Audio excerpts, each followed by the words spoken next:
বাংলা নববর্ষের আগে রাজধানীর বাজারগুলোয় সব ধরনের মাছের দাম বাড়তি। নিষেধাজ্ঞা থাকার পরও বিক্রি হচ্ছে ইলিশ, দামও অনেক বেশি।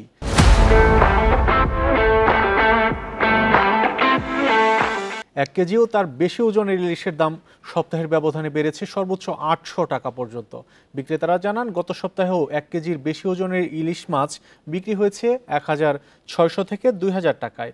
এখন এর দাম ২২০০ থেকে ২৪০০ টাকা। এছাড়া রুই মাছের দামও কেজিতে ১০০ টাকা বেড়ে বিক্রি হচ্ছে ৪০০ টাকায়। বোয়াল, পাবদা, চিংড়ি, ট্যাংরা সহ সব ধরনের মাছের দাম বেড়েছে। দাম বৃদ্ধির জন্য সরবরাহ কমকে দায়ী করছেন বিক্রেতারা। এদিকে মোটা চালের দাম অপরিবর্তিত থাকলেও বেড়েছে চিকন চালের দাম। প্রতি কেজি নাজিরশাইল চাল কেজিতে ২ টাকা বেড়ে বিক্রি হচ্ছে মানভেদে ৮০ থেকে ৮৬ টাকায়। সবজি, তেল, মুরগি, গরু ও খাসির মাংসের দাম গত সপ্তাহের মতোই অপরিবর্তিত রয়েছে। তবে এখনও বাজারে ১ থেকে ২ লিটার তেলের বোতলের সংকট কাটেনি বলছে বিক্রেতারা।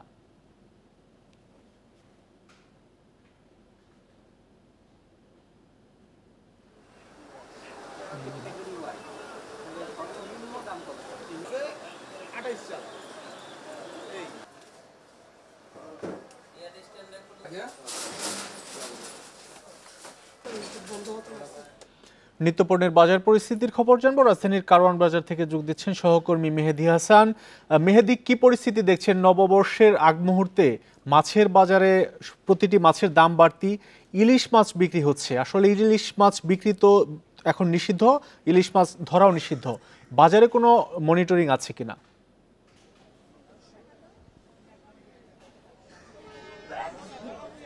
জি, যেমনটি আপনি বলছিলেন, আমরা কারওয়ান বাজারে এসেছি এবং কারওয়ান বাজারের মাছের বাজারটি ঘুরে দেখেছি।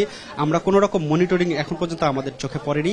এছাড়া আমরা ব্যবসায়ীদের, যারা মাছ বিক্রেতা, তাদের কাছে প্রশ্ন করেছি যে মাছটি আপনারা কেন বেশি দামে বিক্রি করছেন, বা হলো মাছের সরবরাহ, এবং যেহেতু মাছের বিক্রি একটি নিষেধাজ্ঞা আছে, তবে এই বিষয়ে তারা তেমন কোনো সঠিক উত্তর আমাদের দিতে পারেনি।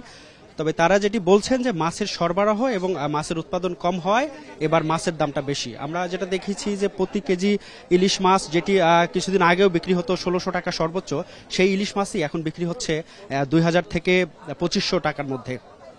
এছাড়া সয়াবিন তেলের ক্ষেত্রে আমরা যেটা দেখেছি যে বোতলজাত সয়াবিন তেলের দাম আগের তুলনায় স্থিতিশীল থাকলেও এবার বেড়েছে হলো খোলা সয়াবিন তেলের দাম। কেজিতে আমরা দেখেছি, লিটারে আমরা দেখেছি বেড়েছে ১২ টাকা, ১৬২ টাকায় বিক্রি হচ্ছে। এছাড়া চালের ক্ষেত্রে আমরা যেটা দেখেছি, চালের দাম চিকন চাল যেটা, সেটি বিক্রি হচ্ছে ১৭৬ টাকায়, সেটি বিক্রি হচ্ছে ৮০ থেকে ৭৬ টাকার মধ্যে, এবং মোটা চাল যেটি, সেটি স্থিতিশীল রয়েছে ৫০ থেকে ৫৫ টাকায় বিক্রি হচ্ছে। এছাড়া সবজির বাজারের ক্ষেত্রে আমরা যেটা দেখেছি যে লাউয়ের দামটি অনেক বেড়েছে। প্রতি পিস লাউ বিক্রি হচ্ছে ৮০ টাকায়। এছাড়া করলা বিক্রি হচ্ছে ৮০ টাকায়। টমেটো, লেবু এবং হলো শসার দাম স্থিতিশীল রয়েছে। লেবু প্রতি হালি বিক্রি হচ্ছে ২০ টাকায় এবং ডজন বিক্রি হচ্ছে ৫০ টাকায়। পটল বিক্রি হচ্ছে ৭০ টাকায়। যেহেতু মৌসুম শেষ হয়েছে, সুতরাং মৌসুমি যেসব সবজি রয়েছে সেগুলোর দাম একটু বেড়েছে। এছাড়া গ্রীষ্ম আসার কারণে গ্রীষ্মের যে মৌসুমি ফল সবজিগুলো রয়েছে সেগুলোর দাম একটু বাড়তি আমরা দেখেছি। যেমন আমরা সবচেয়ে বেশি দেখেছি যে সজনের দাম, এটি বিক্রি হচ্ছে ১০০ টাকা কেজিতে।